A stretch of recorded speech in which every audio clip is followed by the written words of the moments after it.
I think we get those ball bearings out from between those back legs. It's gonna make a big difference.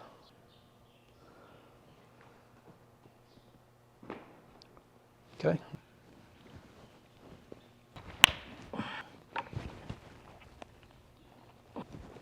Okay.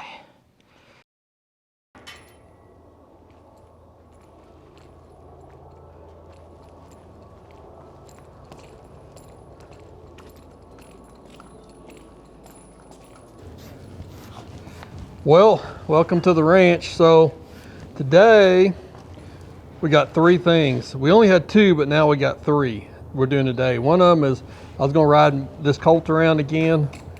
I've got him kind of started on the flag. I haven't got to ride him as much as I wanted to, but I've got him started on the flag. I got our name. Remember we had our naming contest? I've got our name and the guy that named it. He's a big old Colt for 2-year-olds. He's a big old Colt.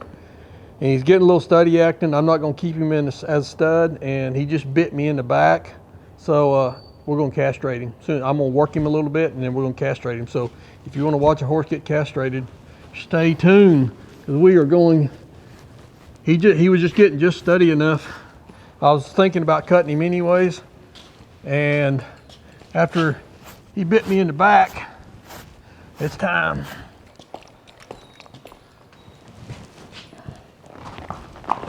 I've hit, don't bite me again. I hit him on the, we kind of missed most of March, the first part of March anyways. And then I've been hitting him on the flag last couple of weeks. And he's really locked, he's really being good. I mean, he's really locked on that flag nice. For a 2-year-old, he's a big old stout horse. I mean, he's just big. Most of my 2-year-olds are way smaller than this. So normally I'd leave him a stud, but he's getting pretty steady acting, getting real mature acting, getting really kind of, charging and biting at you. And bowing up a little bit when I'm working on him. We get in a little argument. And then when he bit me in the center of my back, I'm like, that's it, we're cutting him today. So I'm gonna do a quick work on him. My thought was today was we're gonna work him a little bit and then announce who won the naming contest. But after he bit me in the back, I'm like going, ha. All right, today's the day, we're gonna cut you. So here's what I've been riding him with. I'm riding him with a little, I call it a dog bone twisted snaffle. So it's twisted and it's got this little dog bone in the center. I don't know if it's any good or not. I mean, I've had this thing for maybe 30 years and I like it. I get along good with it. I've been using it for a long time. And then I've got a martingale here. I like the leather ones. They've got, a little bit more weight here and they're stiffer than the rope ones. When I put a bit in my horse's mouth, these Colts, I never rush the process. I always just kind of be really smooth. I see people like hurry up and rush it. I'd rather be slow and smooth than try to rush a process. And sometimes he'll balk walking in here. If he does, like right there, if he balks, I just turn him around. I don't pull on him.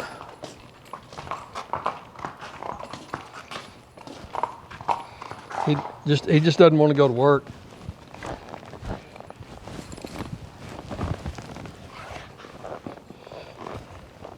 He's really come along pretty good. All my horses, first thing I do when I get on them is try to do a backward circle. This just being a Colt, he's not very good at it. I mean, I don't know, we got maybe 30 rides on him. We're getting there. So all we're gonna try to do today, remember he's just a baby and I just started him on this flag, so there's not gonna be a whole lot of rock and roll, fancy stuff going on. We're just gonna get him to kind of move with that flag, stop and move with that flag and start trying to get a little handle on him here. So that's about all we're gonna get done today.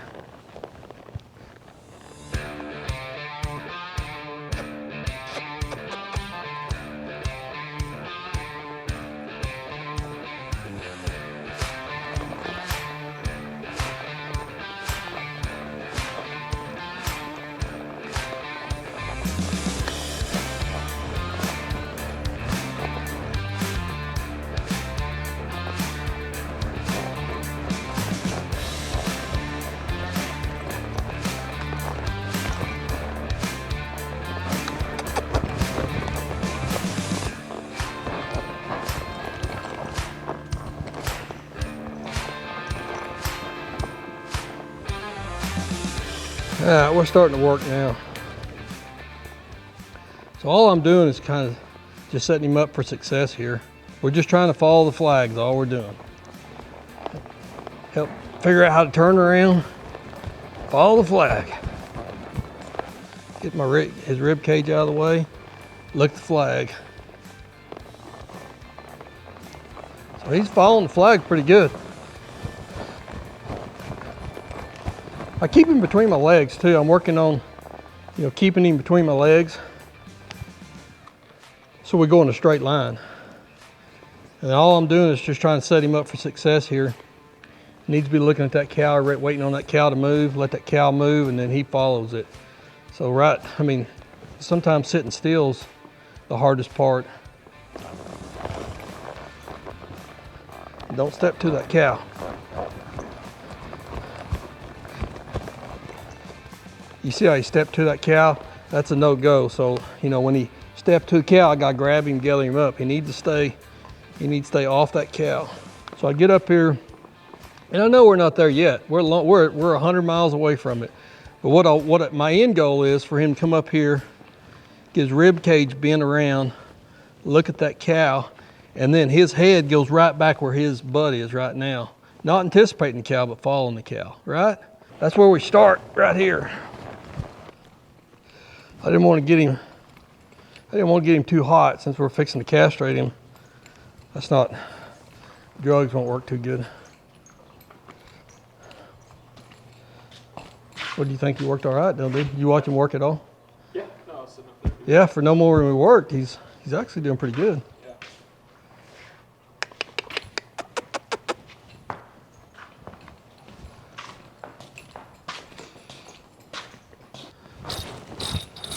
That's kind of where we're at here.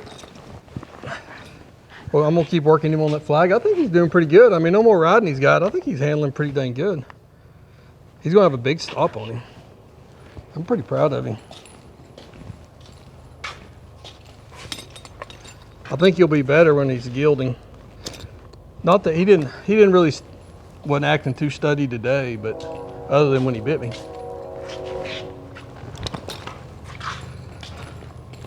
And that might have just been being a colt.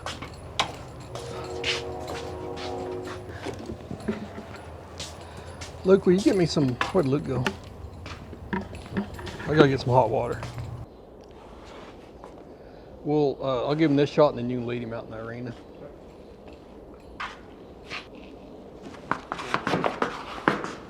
Didn't even give him a shot.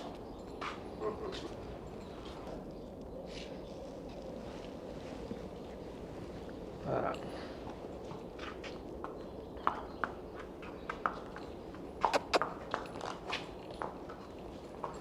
Now for the second shot. Let him get a little drunk. Don't take long. Hold his head up a little bit. Yeah, there we go. Shadow. Yeah, shadow are just killing me. Okay. Look out. I think you were. So we gave him sedatives to knock him out, so he's gonna go to sleep for a while. The way I've been cutting horses like this for 20, 30 years now, and the reason I do it like this is because I like for him to lay down and stay down for quite a while. So he'll lay down and then we'll do our stuff, and then he'll lay for quite a while, and then there's no bleeding involved. And there's no rush, and a horse isn't kicking or fighting, there's no tying the horse down. This is just so much safer. There we go. Okay, now I'm gonna get a towel on him. So, by putting the towel over the drugs, they can still kind of see. I don't know what they can see, but by putting the towel over his eyes gets him to relax. And lay for a little bit, and then Luke's gonna pull a leg off to that way so I can get to where I need to be.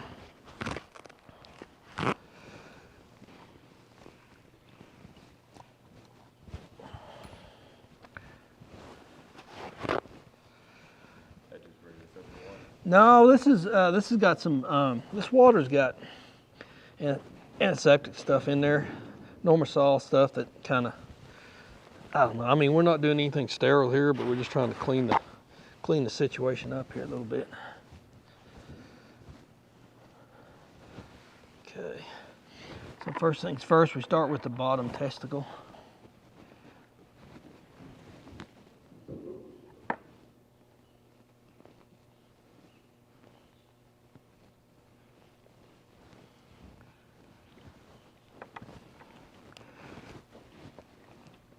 And then we got the emasculator, so there's the emasculator.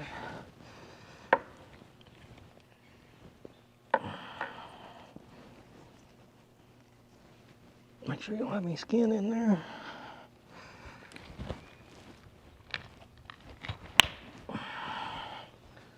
Okay, we'll leave that one clamped for a little bit. Now a lot of people throw it over their head, the testicle, makes them run faster. I don't want them to run faster. I want them to stop and turn around, so I throw them over their hip. Then they'll be looking for it. Okay, now this top one's always, for me, is the hard one. And what we'll do is we'll let this sit for just a minute. This thing, this emasculator, Dr. Veneclausen gave this thing to me, probably 25 years ago. So what it does, it cuts and it crimps all at the same time. And this one does a double crimp. It does 2 crimps, which is awesome. I don't even know where you get these things, so I don't loan this thing out. All right, so that one's done. Now we got to find this top one. Okay, Luke, give me a little slack here. So there's the top one.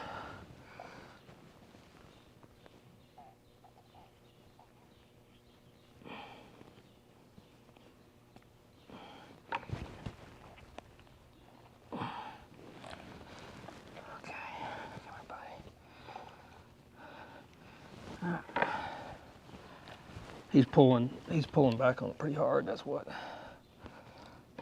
All right, so then you get your emasculators in here, make sure the crimpers are next to the body. And you don't have any skin in there. I got skin in there. There we go. Okay, ready? Here we go.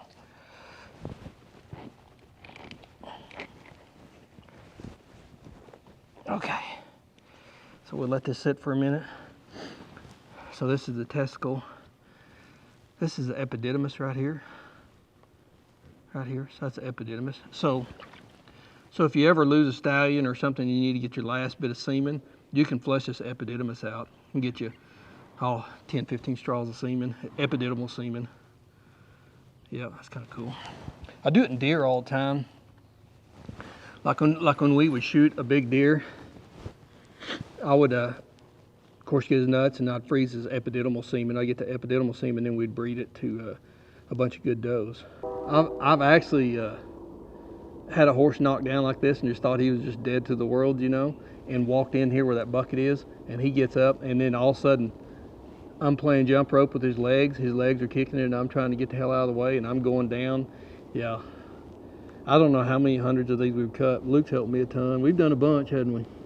The neat thing about doing it like this is they just don't bleed any. We don't have any, really any much blood at all. So let me go ahead and get this emasculator off. So see the emasculator here? So it cuts here, but then it crimps here. And it crimps 3 times or 2 times, cuts once. So it's got cut, crimp, crimp. And I don't know where Dr. Veneclausen found these. He's a good buddy of mine, and I don't know where he found these for me, but I've had them a long time, and I cherish them. They're one of my finest pieces of equipment right there. All right, so the reason, I know a lot of y'all people, well, leave him a stallion. Stallions are a big pain in the butt. I mean, a lot of times they hurt themselves, fighting other horses, messing with mares, squealing. Like Luke showed a stallion for a long time, and we showed stallions, and Luke had one, Bluey, that we got along with for a while, and then he got to be where he was just kind of just a turd. And so it's just better, it's easier on them. It's easier on us. It's easier on everybody else in the barn just not to have a stallion. We've got one stallion if we need one. He's quiet. His would be his daddy. And so, you know, he's going to be a good horse. Just what little riding we've got on him, he's really doing good. I know we got 1,000,000 miles to go. But for him just start getting really steady already at 2 years old, it wasn't going to get any better. And then when he bit me in the back, which that might have been a colt or it might have been a stud. To me, he's kind of been trying to bite me like a stud. And so I was like, man, just go ahead and let's just go ahead and get this out of the way. And you see how easy it is. Now, a mare, when you over-rectimize a mare, now that's a different ball game, and that's pretty freaking hard on horses. I've done a bunch of mares, and if I never do another mare, that'll be fine with me.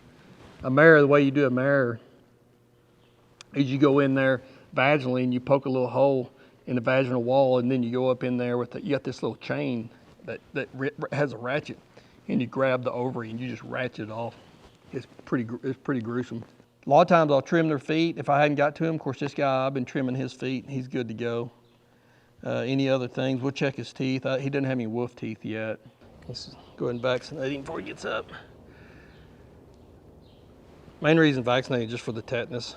So Luke was reminding me of a funny story. So whenever my daughter Maddie they're having an 8th grade swimming party out here, and at that time I had a TV show on RFD called Helicopter Horseman, and I'd had a video up of me castrating a horse, and so I made all the 8th grade boys sit down and watch me castrate a horse, and they're like, well, why is that horse just laying there? He's just laying there letting you do it. And I'm like, yeah. I said, you will too, I promise. You guys screw up, y'all will just lay there too, and you'll never know it until you wake up. Well, that was a pretty funny story.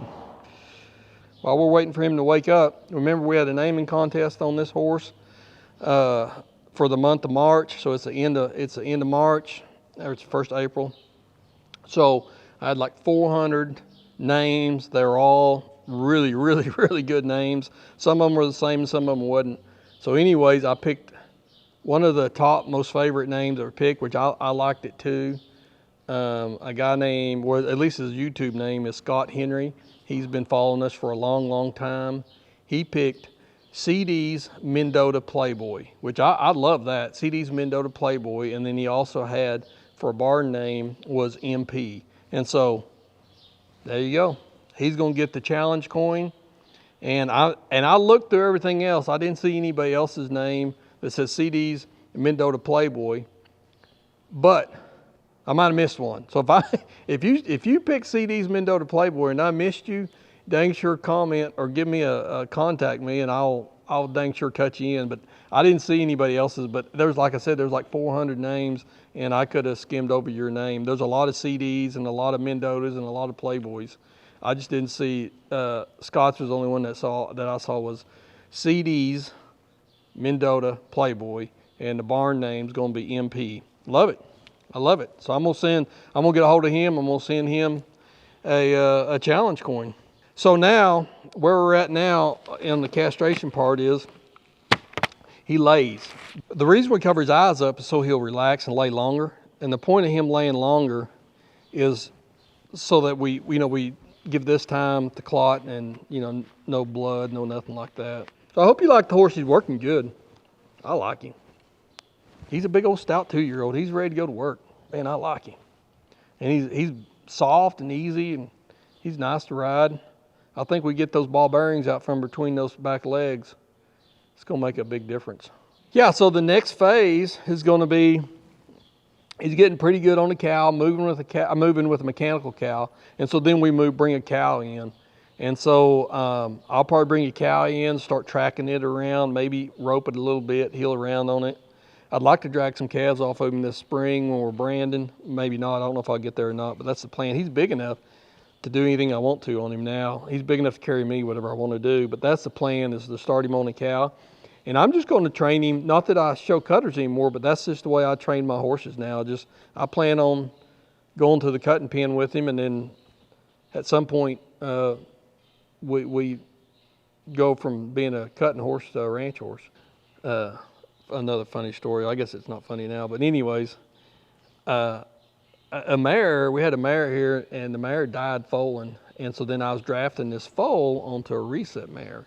The reset mare had some issues. So anyways, I had this reset mare drugged up kind of like this, and I was sitting there with my foal, holding my foal in like this, you know, and trying to get it to nourish and paying attention to the foal. Well, that drunk mare turned around and bit me right on the fat part of your arm, you know, right there, and then that fat just rolls through her teeth and it pops out. God, it hurt. And I swung around and punched her in the head. And she made a full recovery pretty quick, but my hand didn't. I broke my hand right there. And to this day, when I shake somebody's hand, it hurts. And I was like, God, I'm such an idiot. So don't punch a horse in the head unless you want a broken hand.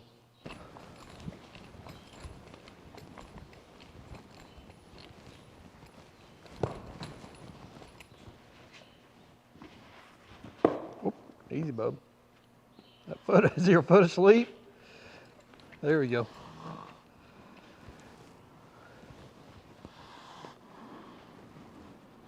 Morning, sunshine. Your foot, did you sleep on your foot wrong? I think his foot's asleep. So he won't bleed much. He's got a little bit of a clotted blood deal coming down, but it's already clotted up. So from here, he's waking up. We're gonna give him a few more minutes before we put him in the stall. So I'll give him a day. I won't work him tomorrow. The next day, he'll be swollen. And so usually what I do is I'll just put him on the walker. I'm not gonna ride him, but I'll put him on the walker just to get some exercise to work the swelling out of him. And then third, fourth day, we'll be back to riding him again, easy days. And we're be back in business. But the way I do it like this, they don't bleed much. There's no fight. There's nobody getting injured. I like it. All right, we're probably gonna wrap the video up here. So this will probably be the last horse video for a few weeks. We've got a new video will be coming out. So today, I got the EPA labeling on an invention that I invented. It's pretty cool. I think y'all are gonna like it. So y'all stay tuned for a week or so, and we'll be putting some videos of that up. So one of my new inventions, that's probably gonna maybe buy me a new helicopter or something cool. Maybe not, I don't know. All right, we'll see y'all next time. Thanks.